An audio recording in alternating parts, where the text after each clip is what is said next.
मैं ज्योति पारिक और आपके हमारे महाविद्यालय श्रीमती मोहरी देवी तापड़िया कन्या महाविद्यालय की इस यूट्यूब चैनल पर एक बार फिर से स्वागत है। लास्ट वीडियो में हम अपने मध्य एशिया के देशों के बारे में पढ़ रहे थे और जिसमें हमने कजाकिस्तान, तजाकिस्तान और किर्गिस्तान के बारे में हमने पढ़ लिया था। और आज के वीडियो में हम हमारा मध्य एशिया का जो अगला देश है उज्बेकिस्तान, उसके बारे में देखते हैं।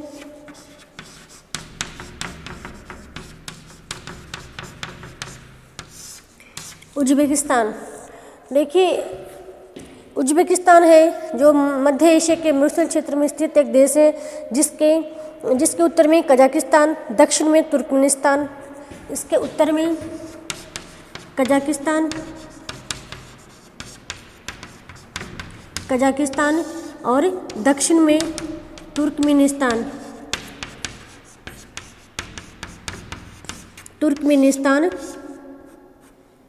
स्थित है। इसके उत्तर में कजाकिस्तान और इसके दक्षिण में तुर्कमेनिस्तान व अफगानिस्तान और पूर्व में उज्बेकिस्तान का सीमांत क्षेत्र है। मतलब जो उज्बेकिस्तान है वह मध्य एशिया के मरुस्थलीय भाग में स्थित देश है जिसके उत्तर में कजाकिस्तान और दक्षिण में तुर्कमेनिस्तान और अफगानिस्तान देश स्थित है। अफगानिस्तान, ठीक है। उसके बाद हम देखें तो यह जो देश है इसकी जलवायु के बारे में हम देखें तो इसकी एक अर्धशुष्क जलवायु है। इसकी जलवायु अर्धशुष्क है। यहाँ पे जनवरी का जो तापमान है, यहाँ की जो जलवायु बिल्कुल अर्धशुष्क है।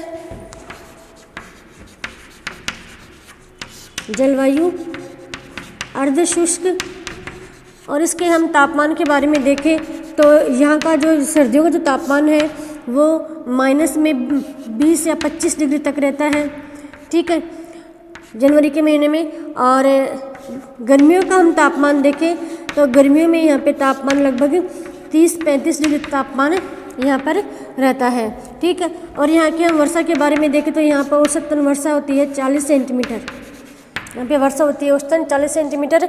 और यहाँ का जो सर्दियों में अत्यधिक ठंड पड़ती है, सर्दियों का तापमान यहाँ का 20 से 25 डिग्री सेल्सियस रहता है माइनस में, और गर्मियों का तापमान रहता है 30 से 35। और वर्षा होती है यहाँ पर बिल्कुल नॉर्मल, मतलब 40 डिग्री सेंटीमीटर तक वर्षा इस क्षेत्र में होती है।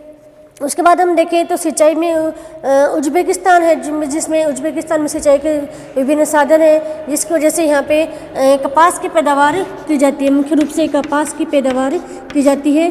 और वर्षा कम होने के कारण के बावजूद भी यहाँ पे सिंचाई के साधनों का विकास किया गया है, जिसकी वजह से कपास व कुछ खाद्यान्नों का उत्पादन इस क्षेत्र में किया जाता है। फिर हम यहाँ के कुछ खाद्यान्नों जैसे गेहूँ, चावल आदि का उत्पादन इस क्षेत्र में किया जाता है। उसके बाद हम यहाँ के खनिजों के बारे में देखें। इस क्षेत्र के खनिजों के बारे में हम बात करते हैं। खनिज संसाधनों के बारे में हम देखें। देखिए उज्बेकिस्तान में प्रमुख रूप से यूरेनियम, सोना, कोयला, पेट्रोलियम, यूरेनियम, सोना, कोयला, पेट्रोलियम,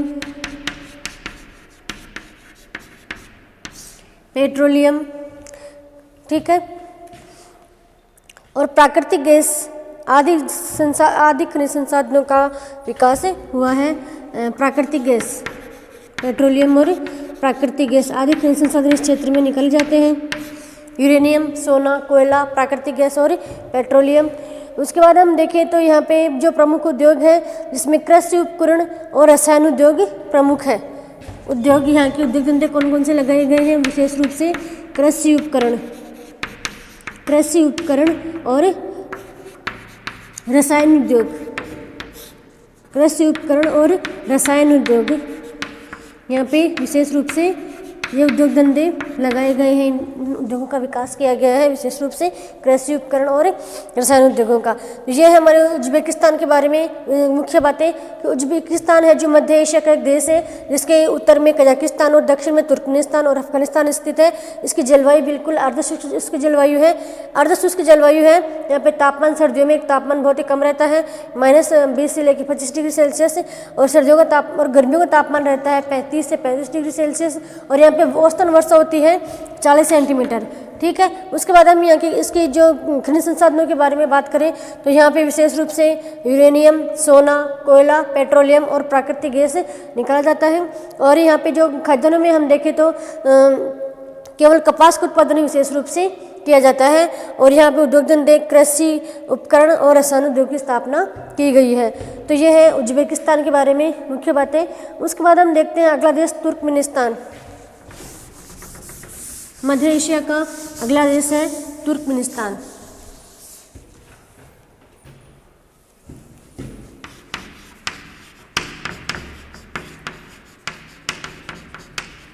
तुर्कमेनिस्तान देखिए, यह भी एक मध्य एशिया का एक प्रमुख देश है। यह कैस्पियन सागर के पूर्वी तट से अफगानिस्तान के सीमांत तक फैला हुआ है।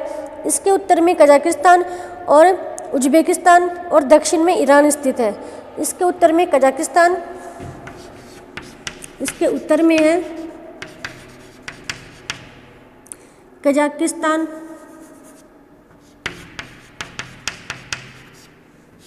वह उज्बेकिस्तान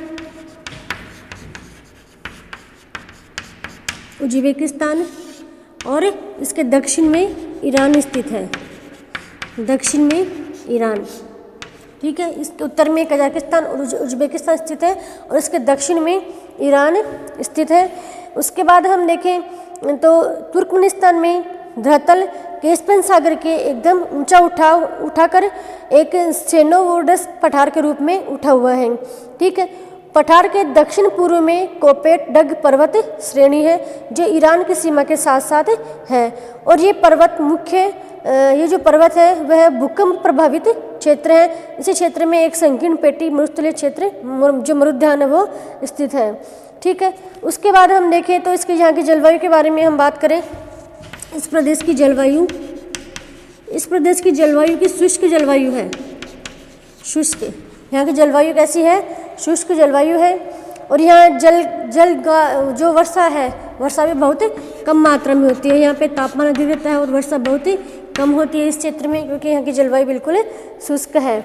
उसके बाद हम यहाँ पे जो वनस्पति है, यहाँ की जो वनस्पति भी शुष्क है। और वनस्पति में यहाँ पे पॉपुलर और विलो की प्रधानता है। यहाँ की वनस्पति में यहाँ पे पॉपुलर और विलो दो प्रकार की वनस्पति यहाँ पे पाई जाती है, जो कहाँ मिलती है? नदी घाटियों के किनारे मिलती है। कौन सी प्रकार की वनस्पति मिलती है? यहाँ पे दो प्रकार की वनस्पति पाई जाती है, पॉपुलर और विलो, जो नदी घाटियों के किनारे पाई जाती है। ठीक है, उसके बाद हम देखते हैं कि जो तुर्कमेनिस्तान है वह एक कृषि प्रधान देश है। यहाँ पे काराकुम नगर की सिंचाई से होती है। फिर यहाँ पे हमें खजानों की बात करते हैं। यहाँ पे कपास, आलू, सब्जियाँ। हम यहाँ की फसल में बात करें तो फसलों में यहाँ पे कपास, आलू और सब्जियाँ आदि का उत्पादन किया जाता है। ठीक है, उसके बाद हम देखें तो यहाँ पे कुछ पशुपालन भी किया जाता है। और पशुपालन में यहाँ पे भेड़ पशुपालन भी कुछ मात्रा में किया जाता है, जिसमें भेड़ पाली जाती है, बकरियाँ भी यहाँ पाली जाती है और ऊँट पाले जाते हैं इस क्षेत्र में। ठीक है, उसके बाद हम देखें तो यहाँ पे भेड़ पालन पर्याप्त मात्रा में किया जाता है और घोड़े भी इस क्षेत्र में पाले जाते हैं। तुकोमन घोड़े यहाँ के प्रसिद्ध है। तुकोमन घोड़े इस क्षेत्र के प्रसिद्ध हैं। ठीक है, इस प्रकार से कुछ मात्रा में यहाँ पे पशुपालन भी किया जाता है। उसके बाद हम यहाँ के खनिज संसाधनों के बारे में बात करें तो यहाँ पे सीसा, जस्ता, तांबा और सोने की पर्याप्त भंडार है। सीसा, जस्ता, तांबा और सोने के यहाँ पे पर्याप्त भंडार मिले हैं। इसके अलावा भी यहाँ पे पेट्रोलियम, प्राकृतिक गैस, सल्फर और सोडियम सल्फेट इसके अलावा प्राकृतिक गैस,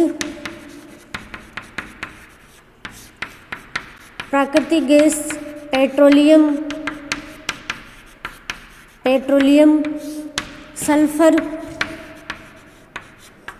और सोडियम सल्फेट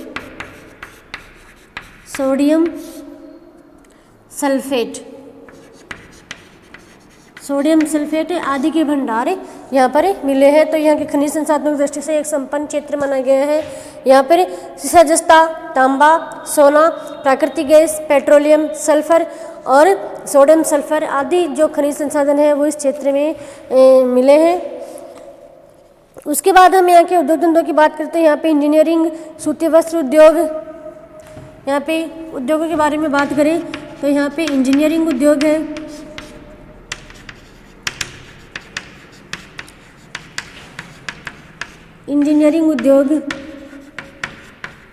इसके अलावा सूती वस्त्र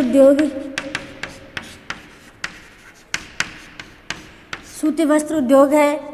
इसके अलावा हम यहाँ के और उद्योग को देखें तो खाद्य प्रसंस्करण और सीमेंट उर्वरक उद्योग, खाद्य प्रसंस्करण, सीमेंट उद्योग यहाँ पे स्थापित किए गए हैं। सीमेंट उद्योग तो यहाँ के हैं, ये है प्रमुख उद्योग। कौन कौन से हैं? इंजीनियरिंग उद्योग है, सूती वस्त्र उद्योग है, सीमेंट उद्योग है और खाद्य प्रसंस्करण। तो ये है अपने तुर्कमेनिस्तान के बारे में। ये तुर्कमेनिस्तान है जिसके उत्तर में कजाकिस्तान और उज्बेकिस्तान स्थित है, जिसके दक्षिण में ईरान स्थित है और यहाँ की जलवायु बिल्कुल शुष्क जलवायु है। वर्षा भी यहाँ पे कम होती है और यहाँ पे विशेष रूप से दो प्रकार की वनस्पति पाई जाती है, पॉपुलर और विलो वनस्पति, जो कहाँ पे मिलती है? नदी घाटियों की किनारों पर। इसके अलावा यहाँ पे फसल देखें तो यहाँ पे कपास, आलू और सब्जियां उत्पादित की जाती है और यहाँ पे कुछ मात्रा में पशुपालन भी किया जाता है, जैसे भेड़ बकरियां पाली जाती है, ऊंट और घोड़े भी यहाँ पाले जाते हैं। और मुख्य खनिजों में यहाँ पे सीसा, जस्ता, इसके अलावा तांबा, सोना, प्राकृतिक गैस और पेट्रोलियम, सल्फर और सोडियम सल्फेट भी यहाँ पे भंडार मिले हैं। और यहाँ पे प्रमुख उद्योग है यहाँ के इंजीनियरिंग उद्योग, सूती वस्त्र उद्योग, खाद्य प्रसंस्करण और सीमेंट उद्योग यहाँ के प्रमुख उद्योग हैं। ठीक है, तो ये हो गया हमारे तुर्कमेनिस्तान के बारे में। उसके बाद हम जो मध्य एशिया का महत्वपूर्ण देश है मंगोलिया, उसके बारे में बात करते हैं।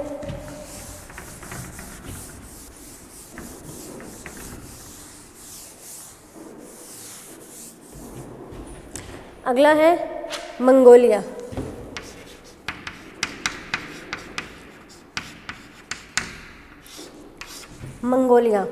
देखिए, जो मध्य एशिया है, मध्य एशिया के स्थित मंगोलिया को बाहरी मंगोलिया भी कहा जाता है। ठीक है, क्योंकि आंतरिक जो मंगोलिया है वो चीन का एक प्रांत है, इसलिए इसको बाहरी मंगोलिया कहा जाता है। और मंगोलिया को मानव जाति का उद्भव स्थल और एशिया की नाड़ी कहा जाता है। मंगोलिया को मानव जाति का उद्गम स्थल, मानव जाति का उद्गम स्थल और एशिया की नाड़ी किसे कहा जाता है? मंगोलिया को। ये क्वेश्चन आपको याद रखने हैं, ऐसे क्वेश्चन पूछे जा सकते हैं कि एशिया की जो नाड़ी है वो किस देश को कहा जाता है? तो किसको कहा जाता है? मंगोलिया को। ठीक है, और इसे मानव जाति का उद्गम स्थल भी कहा जाता है। हम इसके धरातल के बारे में देखें तो यहाँ का जो धरातल है, विशिष्टता लिए हुए है, यहाँ पर्वतीय, पठारी और मुश्तलिल क्षेत्र की प्रधानता है। ठीक है, मतलब यहाँ का जो धरातल है वो विशिष्टता लिए हुए है। यहाँ पे कुछ मात्रा में पर्वतीय क्षेत्र भी है, कुछ क्षेत्र पठारी भी है और कुछ मैदानी भी है और कुछ मरुस्थली भी है। ठीक है, और उसके बाद हम देखें तो यहाँ का जो अल्टाई, हंगाई, सयान और हेनरी यहाँ की उच्च पर्वत श्रेणियाँ हैं। कौन कौन सी है? अल्टाई, हंगाई,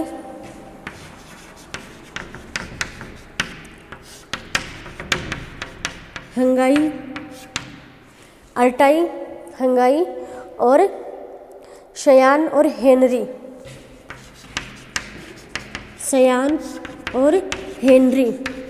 ये यहाँ की उच्च पर्वत श्रेणियाँ हैं, यहाँ की।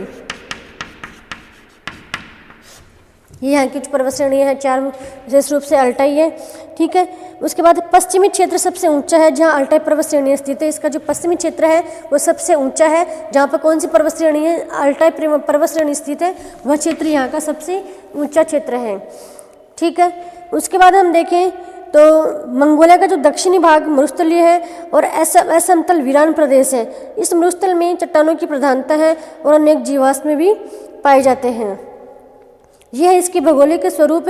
उसके बाद हम यहाँ की जलवायु के बारे में बात करें, जलवायु, तो यहाँ की जलवायु पूरी तरह से महाद्वीपीय जलवायु है। महाद्वीपीय जलवायु पाई जाती है यहाँ पे, क्योंकि यहाँ पे जो समुद्र का जो तट है वहाँ पर दूर दूर तक नहीं लगता है, दूर दूर तक कोई भी जलीय क्षेत्र नहीं है। तो यहाँ की जलवायु है विशेष रूप से महाद्वीपीय जलवायु है। यहाँ पे शीत ऋतु अत्यंत ही कठोर होती है और शीत ऋतु का जो तापमान है वो -26। शीत ऋतु कठोर, शीत ऋतु बिल्कुल कठोर होती है और यहाँ पे शीत ऋतु का तापमान होता है वो -26 में चला जाता है, ठीक है। -26 डिग्री सेल्सियस तक यहाँ का शीत ऋतु का तापमान रहता है और शीत ऋतु में अधिकतर हिमपात भी होती रहती है और गर्मियों में अधिक गर्मी पड़ती है, गर्मी तेज, गर्मी जो ग्रीष्म ऋतु होती है बहुत भी, ग्रीष्म ऋतु में गर्मी भी बहुत तेज पड़ती है। लगभग 40 से लेकर 45 तक 45 डिग्री सेल्सियस तक तापमान गर्मियों का चला जाता है, ठीक है। उसके बाद हम बात करें तो यहाँ का वर्षा का औसत बहुत ही कम है। यहाँ पे वर्षा केवल 20 सेंटीमीटर औसतन वर्षा होती है, केवल 20 सेंटीमीटर औसत वर्षा, केवल 20 सेंटीमीटर तक वर्षा होती है, ठीक है।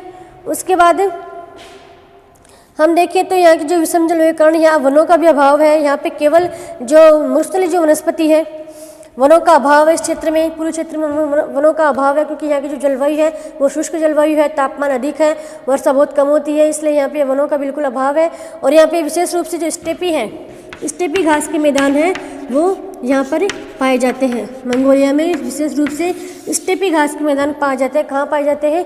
मंगोलिया में या फिर मध्य एशिया में, ठीक है।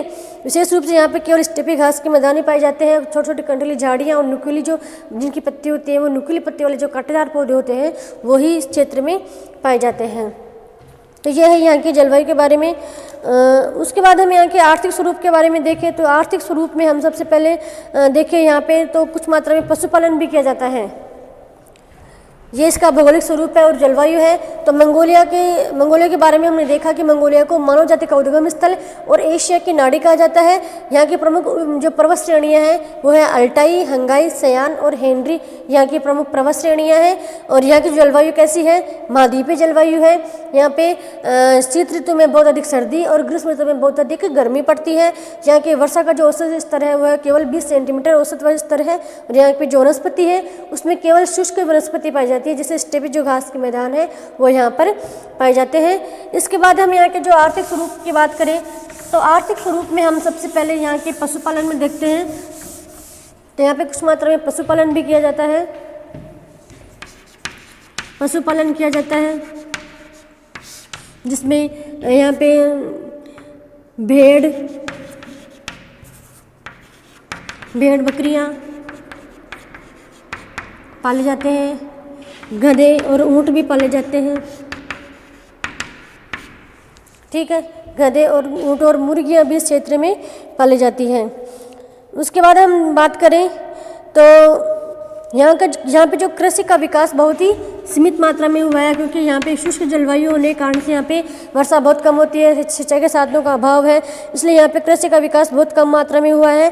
विशेष रूप से यहाँ पे केवल गेहूँ, जौ, जई,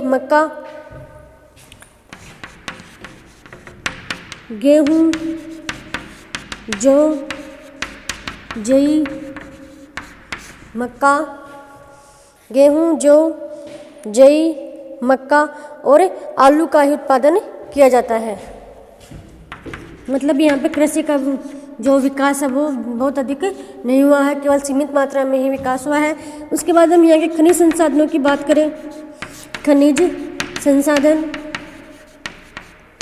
देखिए, जो मध्य एशिया है, मध्य एशिया के मंगोलिया में विशेष रूप से निकिल, जस्ता, फास्फेट, टिन, निकिल, जस्ता, फास्फेट, टिन, फास्फेट, टिन। इसके अलावा यहाँ पे टंगस्टन, कोयला, सोने, हीरे, नमक,